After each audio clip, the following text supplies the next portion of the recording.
Okay. Okay, guys, settle down. We're going to get the first question right now. Okay, my first question is to Professor Krauss, and this is just to sort out the whole thing we were talking about. I just opened up your page and it says, nothing is something. There you go. That's the title of a chapter. That's the title of a chapter, nothing is something, right? And you know what I meant? No, I'm going to ask my second question now. Okay. Your whole book is based on mathematics, and mathematics, as you know, is based on deduction. No, it's based on evidence. Okay, and you use mathematics throughout your book, and you say deductive... Show me the equations in my book. Show me the equations. Okay. Are there equations? Yes, they are. Well, they're one or two. The book's 200 pages long. Okay, let me just ask my question. My first question was, you said nothing is something as soon as you open the book. Yeah. Secondly, you said deductive method, deduction doesn't work, and maths is based upon deduction. No, I said it may not work. No, you said it in the opening, deduction doesn't work, and your book is full of mathematics and deduction. Mathematics is based upon deduction. So how do you... it's actually a good introduction to logical fallacies. Ooh. Professor, you want to say something? Yeah, okay. I mean, these rhetorical things are so ridiculous, but okay.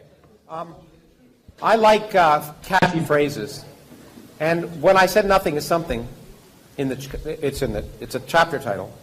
My point, which many philosophers don't understand, and I guess anyway, is that nothing is a physical quantity. It's not a philosophical quantity. It's not an imaginary quantity.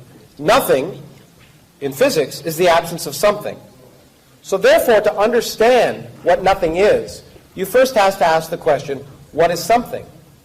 And to do that requires a lot of work. It's required all the work of the 20th century of a lot of bright people, experimentalists and physicists. So what I tried to do is explain what we mean by something so that people could actually learn what you mean by the absence of something. I tried to be very clear and accurate. So it was just, in fact, since I wasn't trying to convince people of anything, I was just trying to explain it. The point is, in physics, nothing is the absence of something. So to understand what the absence of something is, you have to describe, you have to know what something is to know what the absence of that thing is, first. Secondly, mathematics is mathematics. You're absolutely right. But physics isn't mathematics. I did a degree in mathematics, and I did a degree in physics. I learned I wasn't a mathematician. And more importantly, I learned many of the best mathematician colleagues of mine weren't physicists. Because the universe, the way physics works, is that we make mathematical models of reality, but we don't decide that they're right. We say, in fact, I do it all the time, and most of them are wrong. I sit on a good day trying to make a mathematical model that explains reality. They go out and test it, and 99.99% of the time it's wrong, because that's the way science works. If it didn't work that way, anyone could do it. So it's not inductive in the sense, the mathematics is a useful language. In fact, it's the only useful language to describe nature, as far as we can tell. But it doesn't, we don't decide. Mathematics can describe an infinite number of universes.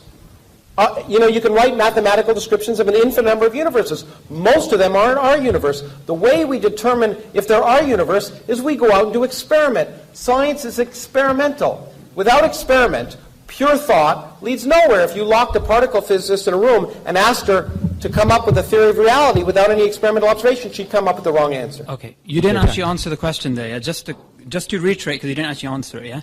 You said deduction doesn't work. No, I didn't. No. Yes, you said it in the opening. Your book. Doesn't have to okay, work. Let me just repeat the question because you didn't understand the first time, right?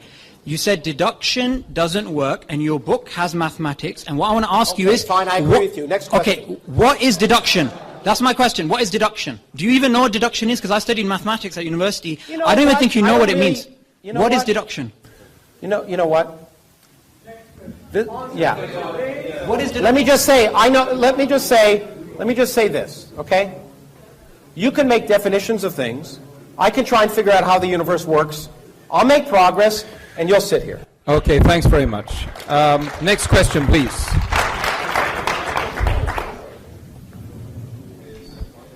Hi, my question is to Hamza, and it's about the things he said about science in Islam. He's done a research paper on embryology within the Quran, and the idea that I'm getting is that, it's sort of better to actually understand Arabic more to get more scientific ideas out of the Quran. But where is the LHC equivalent in terms of Islam? Where's the? What is the LHC equivalent? LHC, Large Hadron Collider equivalent. Large Hadron Okay, Collider. in Islam. Yes, or genomics. I mean, wouldn't it be a better idea just to study the Quran and come out with these results? Okay. And when can we see It's those a good big question. results? The first point is that essay that was written wasn't to show that the Quran gives science. If you read the essay, it basically says the Quran is very general and at most places concerning science quite ambiguous. Now in Islamic theology, these verses that we call teleological, they're there for specific ends, just to make you think. Like frankly, only someone really silly is going to think that you're going to find quantum physics and embryology in a holy book. Because that's not the divine, that's not the will of the Creator. And St. Augustine said for the Bible too. The Bible isn't scientific. Yeah, but it's not a scientific book. Yeah, anyone like says Al-Shatibi, he was a theologian, and he said, look, this book, the Quran, is there to make you think about the most important questions about life, man, life, and the universe. Who am I? Whose am I? Why am I? For whom am I? These existential questions. And I yes, agree with that, by the way. I think it probably is that. Thank you, sir. Okay. So the point I'm trying to make here from the embryology perspective is to show not that the Quran is scientific per se, but that its language is not representative of a 7th century science. That was my main point. So it's got nothing to do with the fact... Wouldn't there be more? Sorry? Wouldn't there be more science in there? No, but why should there be? My main... No, but well, in some cases there is, but not in terms of here are the details. It's more like, you know the unique thing about the Quranic discourse, for example, when it talks about natural phenomena, it will present a word, for example, and that word will have a scope of meaning. And you could check this meaning out for yourself. And interestingly, it's aligned with past errors and future accuracies as well, which is very interesting.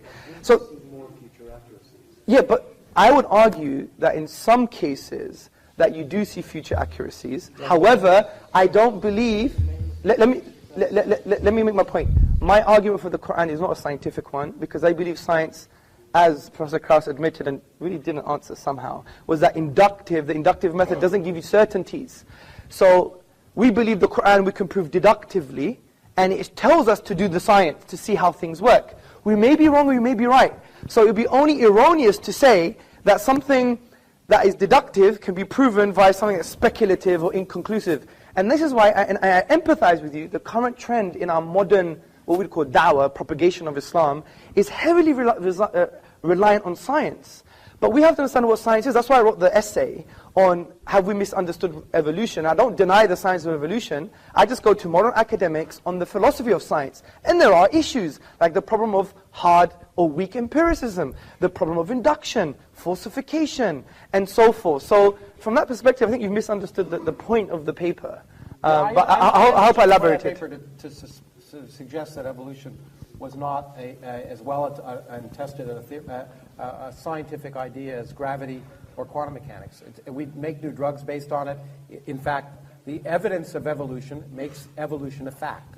Okay, I even addressed that. Yeah, and I tried to read it, and it seemed to me that you were suggesting it wasn't. But anyway, I may have misunderstood it. So I'm willing to agree that I may have misunderstood. But that's the lesson I was getting out of it. Okay, good. Maybe we could have a coffee after. Okay, we're going to go to the Jazakallah khair. We go to the next question, please. Thank you for the very emotive debate. My question is to Professor Lawrence Krauss. Why did I guess that? Okay. No, go on. Anyway. Firstly, let's not conflate science with atheism. What? Firstly, let's not conflate science with atheism, as we would all agree that science doesn't logically entail atheism. It is methodologically neutral. Therefore, my question is this. Science being a empirical method based on observation and experimentation can never answer metaphysical questions such as the existence of God. So, then it would arise, how do you, as an atheist, maintain your position? Because you said, for example, empirically speaking, we can't say God exists or does not exist. Rationally, deductively, you already ruled out. Therefore, how can you rationally justify your belief? How can you say it's common sense and nonsensical, please? Thank you very much. It's a good question. Okay, I should clarify that. I think it's a very good question. And so, yeah, let me close that question. Okay, let me try and clarify this. I want to once more, again, emphasize that atheism is not a belief. Okay, it's not a belief. As a scientist, I don't believe anything. As a scientist, I don't believe anything. If you use the word belief, scientists shouldn't use the word belief. There are things that are more likely and less likely. In fact, in the spirit of Hamza, science can say nothing with absolute certainty. It can say something is very, very likely or something is very, very unlikely based on the evidence of experience and testing. I can't see you, but I know you're there. Okay. And so I find it easier to talk to a person. Okay. And no, stay there. Stay there. I can see you now. So the question is, what is more likely? That's all atheists are saying. And the atheists are saying, look, the first thing they're saying, I mean, people who claim they're atheists, and by the way, you know, most scientists don't think enough about God to even know if they're atheists, because God's irrelevant. God never comes up in any scientific conference, in any discussion, anywhere. It doesn't. Because, in fact, we're just trying to figure out how the universe works. You're absolutely right also to the fact that I want to stress one more time, that science, and I may slightly differ with my friend Richard Dawkins about this, so I don't think a lot, science does not require atheism. And the proof of that is empirical. Since I believe empirical proof, I have several colleagues of mine who are very good scientists who aren't atheists. Therefore, since they're very good scientists and they're also not atheists, science doesn't require atheism. Now, people can hold contradictory ideas at the same time. That's one of the reasons. But science can never disprove purpose in the universe. All we can ask is, given the evidence of our observation, do I think it is more likely that there's a personal God that cares about this random planet around a random galaxy in the middle of 400 billion galaxies, in a universe in which everything we see is just 1% of the whole universe? You could get rid of us and all the galaxies and everything. The universe would be largely the same. We're a bit of cosmic pollution. It seems ridiculous to imagine, for me, based on everything I see and my common sense, to imagine the universe was created for me. That's all. Okay, thank you, Professor. Let's go to the next question. Hello, Mr. Krauss, and assalamu alaikum, Mr. Sortsis, for a very good talk. I just have a question for Hamza. So you started off talking about, infinity, and I mean, a lot of these arguments were sort of William Lane Craig type arguments, who, by the way, Fox News loves.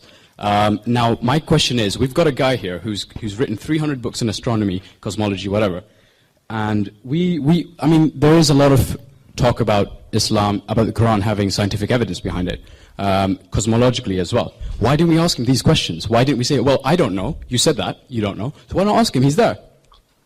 I mean, why not? This is a forum for conversation. Why didn't we have? Well, I didn't hear one time, except for when you mentioned quantum vacuum, where he explained to you what quantum vacuum is. Yes. Like, other than that, I didn't hear anything. So I'm really interested as to why that conversation didn't happen in here. Because my argument wasn't a scientific one. But I could do that in Starbucks or for the leftists amongst you in another coffee shop. Just like William Lane Craig often tries to No. use the evidence of the Big Bang. No, let's be attentive to my argument. It wasn't a key premise. Yeah, it was. absolutely. I even repeated. Well, I guarantee you, I agree with you. It was not scientific at all. Yeah. Exactly. Well done. So, my point was, it was just suggestive. You're right, If you remove that argument, you still have my deductive argument that hasn't been addressed. No, I know. What I'm saying is, then why did you use the linguistic argument? Why not this, Because there's so many arguments. I don't hold the view that the scientific argument per se is strong enough to become a deductive Right, so it has to be linguistic. So let's make. No, there's many others. There's historical, there's numerical. I could give them to you now. Historical is also based on evidence. Let me make this clear, because it could be a real difference, and it should just represent our fundamental differences. Yeah, of course. You don't believe that your beliefs should conform to the evidence of reality. No, of course not. Okay. I don't. Good. Okay, No, but good. well, that's fine. But That's a Krauss, fundamental difference. you just even agreed that science itself, which we love and we think is a mercy from the divine reality to use, that has correlated verses indicating we must use reality and be empirical. You've assumed that empiricism itself would lead to an understanding of reality, absolutely. But you agreed that's not the case. I never said any absolutes. I've always said plausible, likely, unlikely. That's the way science works. And the whole question here is, what's more sensible? And the point is, once again, I said empirically, 1,000 religions, you're all atheists for 999 of them, I'm just an atheist for one more. Yeah, but this is precisely my point. Yeah. Why would I therefore use an empirical inductive method to form beliefs that I believe are certain? That would be obnoxious of me. So what I do is, if I believe something is so certain as the existence of the divine and the miraculous nature of the Quran, I'm not going to use an inductive method which is speculative and probabilistic, which you would even agree ranges from 0 to 99%. I would have to rely heavily on what you would call other methods, epistemic routes to knowledge, such as deduction. And are There's they nothing, sensible? and they are sensible. And here's the question, as Carl They are. Sagan would have said, extraordinary claims require extraordinary evidence. And the claim that you're absolutely certain of the truth, that you personally are absolutely certain of the truth, is a remarkable claim. No. And the evidence you presented Straw man. was not... Straw man. I'm absolutely certain of very basic truths, and this is called epistemic foundationalism. Oh, I don't have that presumption. I'm not that presumptuous. Well, you obviously have a presumption that induction works. That's the truth in No, I itself. don't have the presumption that I know the truth. Let's presume there's more questions as well. Okay, let's go. Hi, my question is for Hamza. Oh, yes. My question is, I just want to clear something up before I go on. Do you think that logic and science are two separate paths to truth? Because Professor Krauss here is taking the scientific approach, you've been taking the logic approach. Do you believe they're mutually exclusive, that you can have a logical... No, of course not, because you can have a deductive argument that its premises rest on induction. So that's fine. And an inductive argument, by definition, is empirical by nature. But the point I'm trying to say is, there is a difference between induction and deduction. That is a clear distinction. Well, sure. That's Exactly. So the point is, if we do have a valid and sound deductive argument, then for God's sake, let's address it. Not just say, oh, you guys put women in bags, or you scratch your ear on a Sunday, or you don't clean your earwax, or all these kind of random red herrings that were coming along, right? So the point is, to ask empirically what's, to me, and maybe this is a different word, maybe we should have defined the word sensible. Please, Yes. sorry, could I interrupt? Sorry, that wasn't the question. My question was that if you think logic is, you said you didn't think it was independent, but do you think that your premises, because that's what your arguments rest on, are informed by empirical evidence? Some of them are supported, but the majority of them are deductive themselves. Okay, next question. And that's what makes deductive very strong. If you have premises that are deductive, and the conclusion is sound and valid, therefore it's a deductive argument. So that makes it a very strong argument. And that's why I said it would be irrational to take induction over deduction if you have a deductive argument. How do you know that they're valid if you don't test them? Because you know them conceptually and metaphysically and philosophically. Just like that woman knew to drown her 4 kids. Yeah, but, okay. No. Okay. No. Let me address this question. I'm sorry. The interesting thing is, your very statement is a metaphysical statement. It could be translated metaphysically. For example, induction is the only method to use to try and establish or know reality. That statement itself is self-defeating. It can't even be proven by empiricism. It's an inductive statement. So the point is, I give an example. It's like you have this almost crude. I don't claim to know what's valid just by knowing it. No, but you have to in that very statement in itself, because it's almost like you're presenting this crude scientism or logical positivism. Oh, stop using words. Talk to me in English. Okay. Oh, but when you use words, it's great. When I use words, I can't do that. I don't think I've used very much jargon at all. If I did, I apologize. Okay, scientism is, let me define it for you. It is the assertion that science is the only way to form conclusions about reality. Okay? That statement itself is, one, self-defeating, because science can't prove that statement. Secondly, science itself, that statement itself is flawed because science can't prove mathematical truths.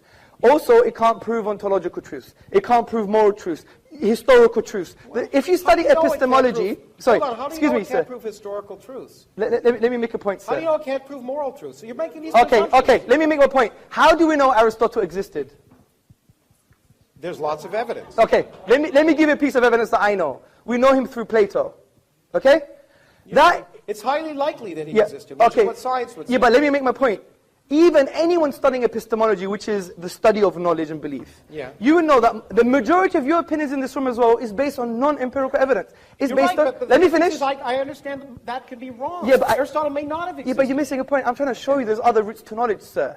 Which is, such as, testimony, for example. Authentic and valid testimony. Oh my goodness. You really believe in testimony as proof of do you really believe that? But Professor Krauss, do you really believe that because I say... Let's not dig a hole for ourselves. Someone did something, it happened? Go to the Berkeley website on the scientific method. It says, one of the majority I don't go to websites, I just do science. Yeah, okay, well, that's very great. Well, do this science then. Listen to this science. The Berkeley website says the key part of the scientific method is also the workings of other scientists that you You test and you don't trust. Yeah. And you repeat their experiments because you don't trust Yes, I results. agree. That's Wait, the way wait, science wait. works. But there's a lot of science. You don't trust other people's results. Excuse me, sir. There's a lot of science that requires testimony, yeah? What?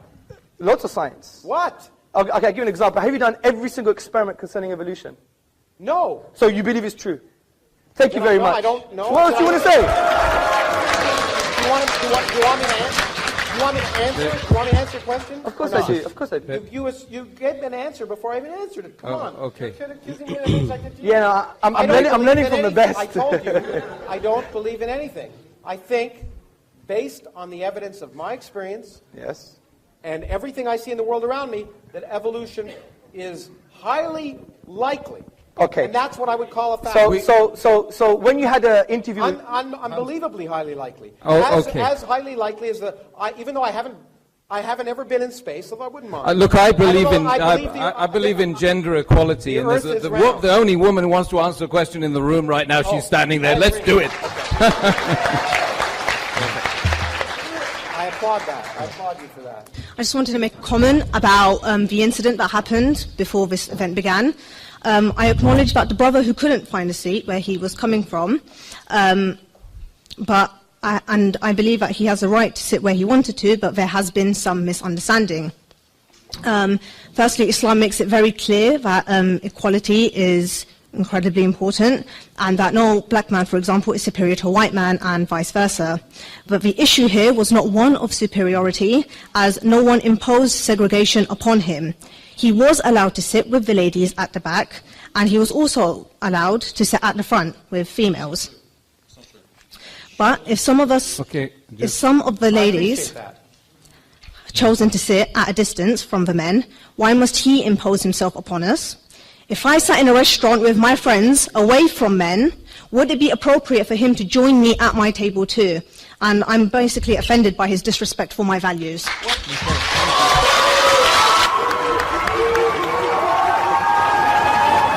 Okay. Let me respond. Although I'm not the organizers, let me respond. Look, the point is, as I said, I don't think people should be uncomfortable. Okay, and they should move if they're uncomfortable. However, you chose to come to an event that wasn't segregated. If you felt uncomfortable by that, I think you have the right not to be here and watch it on video. But you chose to do that, and therefore, and I realize that you may be uncomfortable sitting with men, and I respect that. You shouldn't be forced to do that. But if you choose to go to a hockey game or a what do they call it here, football game, which is really soccer, then you subject yourself to the social conventions of the time. So I respect your desires, and I don't want you to be forced to do that. And in fact, you should have moved away if it was offensive. But the point is that this was a non-segregated event, and you knew that coming in, and you therefore were subject to the possibility that you might be near someone, and that was your choice. Thank you very much.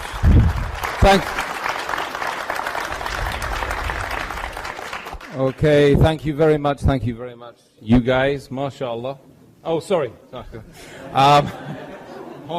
Don't be sorry. I've been sitting on the fence the whole night, you see. It doesn't offend okay, it's painful sitting on fences. Hamza and Professor Krauss, I think you guys have been amazing tonight. Don't you think? I don't think so.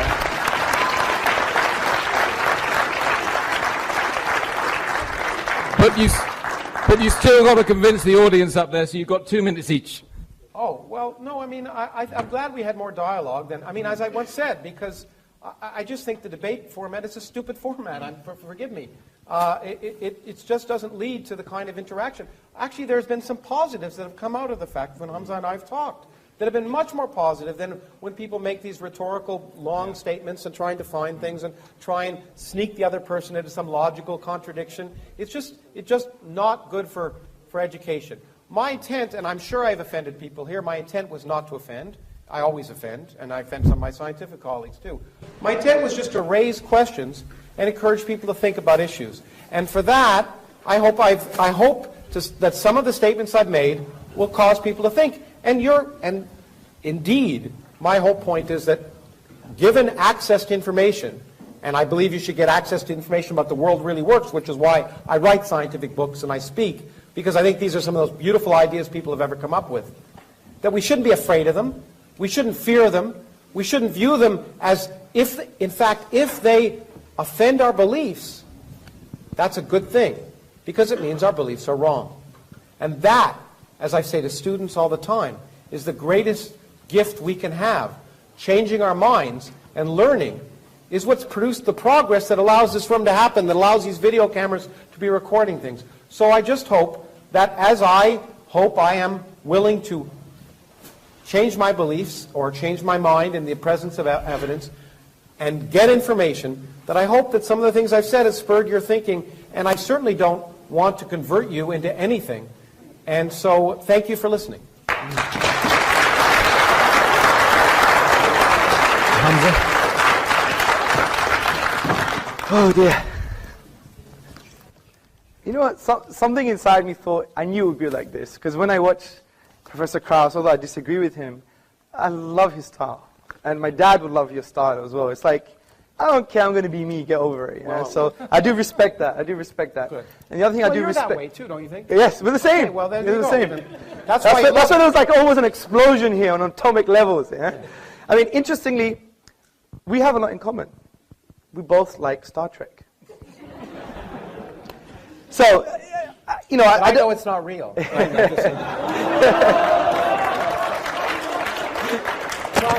you gave me the line. Yeah, I give him that one. I give him that one. I give him that one. Okay, good. Right. So, first and foremost, I think there was a much discussion on the definition of a miracle that I presented. I think maybe we should have more useful discussion on maybe the coherent definition that we presented. Concerning the literary form is unique. Again, I think there was a misunderstanding between aesthetic reception and unique literary form, and the computer analysis that was brought as an example wasn't based on a whole chapter, which is based on the inimitability of the Quranic discourse. Also, I think we brought forth a deductive argument to show that the finitude of the universe, and therefore it couldn't have come via nothing. Once it was in a state of non-existence, and then it was brought into being. It couldn't self-create. It couldn't be created by something else that was created because of the absurdity of the infinite regress. Therefore, it makes sense that it was created by something uncreated or caused by something that's uncaused. And it's in line with our definition of causality, which is something that produces effect, which allows asymmetric causality.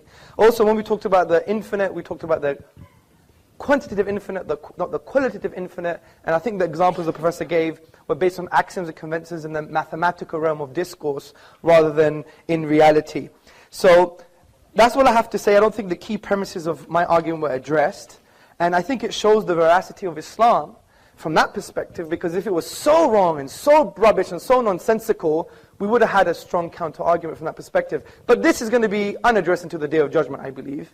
But I think what we all have to learn is that, you know what? We can sit on a table, we can speak together, we may be angry and rhetorical. And by the way, I so apologize if I offended anyone, especially Professor Krauss. I did say things that I shouldn't have said for a highly respected, for a highly respected academic like himself. So we have to humble ourselves for his achievements, and some of the words I used were not appropriate, even though they may have sounded nice rhetorically, but that's a different issue.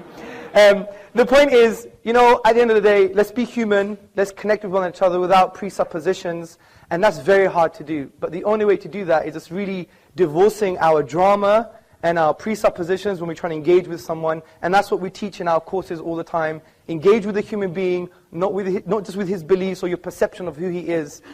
We didn't quite get there today, but you know what? It's the beginning. God bless you all.